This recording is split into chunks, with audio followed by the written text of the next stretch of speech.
Welcome to chemistry planet. आज के इस वीडियो लेक्चर में हम डिस्कस करने वाले हैं स्टार्च का स्ट्रक्चर।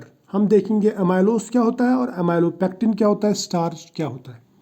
सबसे पहली बात कि स्टार्च जो होता है ये सीरियल्स में, पोटैटोज में, कॉर्न, राइस या व्हीट एट्सट्रा में पाया जाता है, ये सबको मालूम है।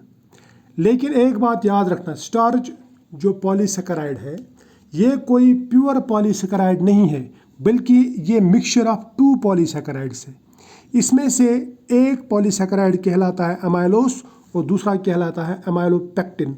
सो स्टार्च जो है ये बना रहता है दो पॉलीसेकेराइड्स का, अमाइलोस और अमाइलोपेक्टिन। अमाइलोस जो है ये 20% रहता है स्टार्च में, तकरीबन 20%, जबकि अमाइलोपेक्टिन लार्जर अमाउंट में रहता है, ये रहता है तकरीबन 80%।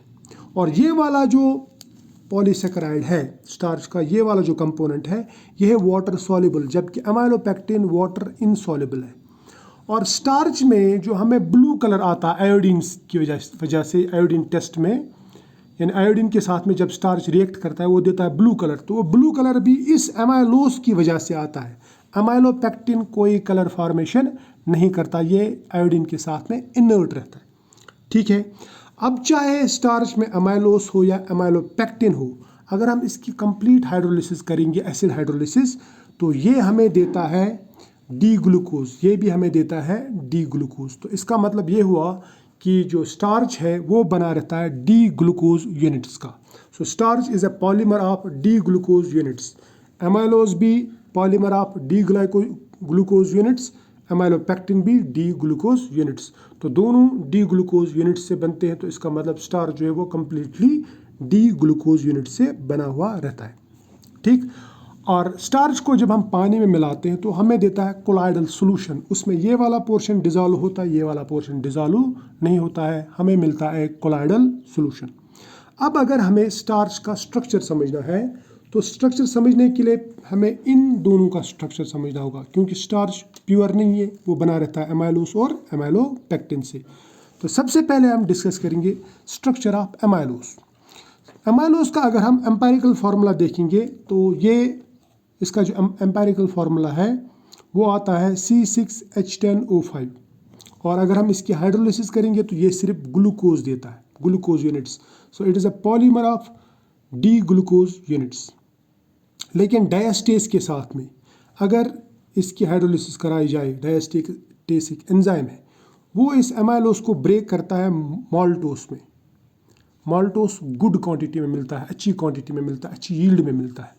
तो इसका मतलब ये हुआ कि जैसा स्ट्रक्चर माल्टोस का है वैसा ही इसका भी होगा, क्योंकि ये माल्टोस जो ये डाइसेकेराइड है तो ये इसका पॉलीमर है और ये ग्लूकोज का भी पॉलीमर है।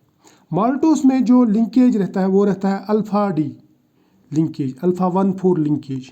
तो इसका मतलब फिर अमाइलोस में भी यही लिंकेज रहेगी, कौन सी? Alpha 1,4 glycosidic linkage. इस डाटा से हमें ये पता चलता है। तो अमाइलोस का जो स्ट्रक्चर है वो इस तरह होता है। इसमें 300 से लेके 350 ग्लूकोज यूनिट्स एक लीनियर चेन बनाते हैं, और इस चेन को बनाने के लिए जो लिंकेज होती है वो रहती है एक ग्लूकोज का कार्बन नंबर 1 और दूसरे ग्लूकोज का कार्बन नंबर 4, इन दोनों के बीच में बनता है यहाँ पे ग्लाइकोसिडिक लिंकेज, जिसे हम कहेंगे अल्फ़ा 1,4 ग्लाइकोसिडिक लिंकेज। अल्फ़ा इसलिए क्योंकि यहाँ पे OH ग्रुप नीचे है कार्बन नंबर 1 पे, तो अल्फ़ा ग्लूकोज यूनिट्स का बना रहता है ये alpha D glucose units. So we can call it as a polymer of alpha D glucose units. तो इसमें ग्लूकोज ग्लूकोज ग्लूकोज ग्लूकोज ऐसे लंबी चेन बनाते हैं, लीनियर चेन बनाते हैं, और चेन का साइज़ कितना रहता है? 300 से 350 ग्लूकोज यूनिट्स। तो ये है अमाइलोस का स्ट्रक्चर। अब हम देखते हैं अमाइलोपेक्टिन कैसा होता है। अमाइलोपेक्टिन का जो स्ट्रक्चर है वो अमाइलोस से कुछ अलग है। एम्पेरिकल फार्मूला दोनों का सेम है, C6H10O5। और इसकी भी जब हम हाइड्रोलिसिस करते हैं तो यहाँ पे हमें मिलता है डी ग्लूकोज यूनिट्स। तो इसका मतलब ये भी सिर्फ और सिर्फ डी ग्लूकोज यूनिट्स का बना रहता है। लेकिन जब हम इसकी हाइड्रोलिसिस डायस्टेस एंजाइम से कराते हैं तो हमें 55% यहाँ पे माल्टोस मिलता है और एक हाई मॉलिक्यूलर वेट कंपाउंड जिसे हम कहते हैं लिमिट डेक्स्ट्रिन वो मिलता है। तो इसका मतलब इसका जो स्ट्रक्चर है वो एमाइलोज जैसा नहीं है। अगर एमाइलोज जैसा होता तो फिर हमें सिर्फ माल्टोस मिलता, ये नहीं मिलता। तो इसका मतलब इसमें कुछ और भी लिंकेज है। असल में जो एमाइलोपेक्टिन है ये एक ब्रांचड कंपाउंड है जिसमें अगर चेन लेंथ देखी जाए, चेन्स जो रहते हैं मेन चेन वो 25 ग्लूकोज यूनिट्स का रहता है, लेकिन ब्रांचेस जो रहते हैं, ब्रांचेस की जो चेन लेंथ है वो 5 ग्लूकोज यूनिट्स का रहता है। और ऑस्मोटिक प्रेशर मेजरमेंट से हमें पता चलता है कि एमाइलोपेक्टिन में तकरीबन 3000 ग्लूकोज यूनिट्स रहते हैं। मान लीजिए एक मॉलिक्यूल है जिसमें 3000 यूनिट्स हैं और हर एक